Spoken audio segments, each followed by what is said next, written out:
We got to start right away with the heat. So we're going to go straight to meteorologist Greg Fields. Triple digits. Yeah, definitely in the triple digits today. We've been upgraded to an extreme heat warning, so that upgrade is not a good thing for us. It's going to be even hotter out there. The extreme heat warning that does include the Metroplex now, noon until 8 officially today, and that heat advisory elsewhere across North Texas. So all of North Texas looking at those heat alerts here for today. That heat index in the extreme heat warning area may be as hot as 112, maybe 112 plus in some areas, and 108 outside of that is what we're talking about with that heat index here as we go through the day. So yes, heat continues today. So another weather alert day with those afternoon highs anywhere from 98 to 105. And I just talked about those heat index values. So make sure you do practice all the necessary heat precautions that we talk about during this time. 83 degrees out there for you right now. So we haven't gotten below 80, likely won't in many locations around the Metroplex here for today. So we are looking at 79 though, heading out to Denton, 76 in McKinney and Fort Worth. You're below 80 degrees here right now. But yes, it will be another very warm start and a very hot afternoon. Yes, this could be the hottest day so far. We're looking at very light winds, sunny skies, and we'll be up around 104 to 105 as we head on into this afternoon. So again, we're talking about that heat safety. We do have Chris Sadeghi out. You're going to have more on what people need to be aware of and what they need to do in this heat. Yes, Greg, as you well know, heat like we're experiencing can be dangerous. That's why some organizations around the area are opening their doors to protect others. But first and foremost, there are some things that we can do to protect ourselves. And number one is a big one. Stay hydrated. Make sure you're drinking plenty of non-alcoholic fluids. Also think about what you wear, because the lighter colored and looser clothing will help you stay cool.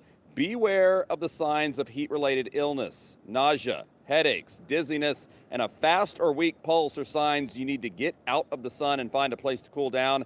And even more serious signs to notice in ourselves or someone else that may require medical attention: not sweating in these temperatures. That's a dangerous indicator of dehydration. A body temperature of more than 106 or someone passing out should also get medical attention immediately. Now, a little bit later on in Daybreak, we are going to speak with Our Calling, one of the organizations that's implementing their Beat the Heat policies to try to make sure that they are not only protecting people with heat like this, though that could also mean saving lives.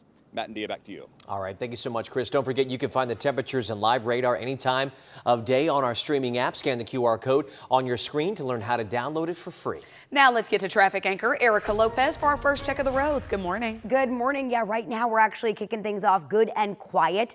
Live look for you. This is 75 and Beltline this hour. No big issues to report across all of 75 right now. And we'll show you what things are looking like on the map this hour. Very green and clear as we take a look at things here across North Texas. Checking in now county by county for you. Main roadways through Kaufman County clear along 80, 20 and 175 as you plan out your drive, maybe through Rockwall County. I-30 not giving us any issues, not seeing any problems as you make your drive through Collin County this hour, and Denton County roadways are clear as well. So as you plan out your drive this morning, no rush out the door. Matt? All right, thank you so much, Erica. Another night of escalating conflict in the Middle East. The U.S. hitting Iranian infrastructure for the 10th night in a row. Iran also targeting an oil tanker in the Strait of Hormuz. Jordan's military says it intercepted 5 drones launched by Iran overnight. And this comes as President Trump vows to make Iran pay for the strike on a base in Jordan last week that killed 3 American service members.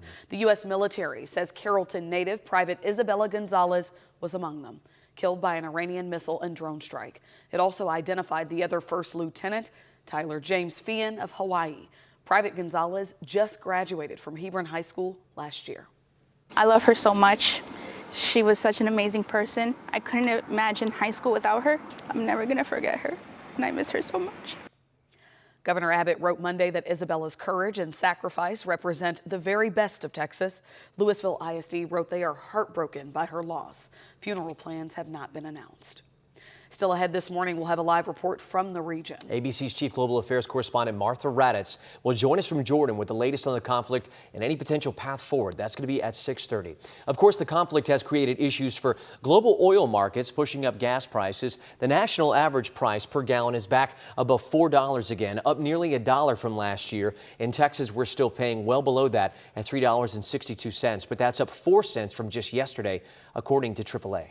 Today, attorneys will make one last pitch to convince a judge whether rap lyrics should be kept out of a Dallas artist capital murder trial. Marquise Conway, who performs as Yella Beezy, is accused of orchestrating the murder for hire of Melvin Noble, a rival artist who performed as Mo 3. Prosecutors say Conway's music serves as a first-person information. The defense, though, calls it artistic expression and not evidence of a crime. The trial could begin as soon as next month. Now let's get you to 3 things that you need to know this morning. Tech company NVIDIA will break ground on a supercomputer plant today. They're teaming up with manufacturing company Windstrom to build a new facility in Fort Worth's Alliance area. 2 factories will assemble and test NVIDIA's most advanced AI systems, which was previously done overseas. 900 new jobs come with all of this too. DART will reveal its finalists for CEO today. The transit agency considered 3 candidates: Nathaniel Ford, who oversees transit in Jacksonville, Florida, former DART executive Dee Leggett, and former Trinity Metro CFO Monica Tellez Fowler. And soccer fans won't have to wait long for more World Cup excitement. FIFA's Women's World Cup will be held next summer in Brazil, hosting 32 teams in 8 different cities. The Women's World Cup will stream exclusively on Netflix too for fans in the U.S. and Canada as well.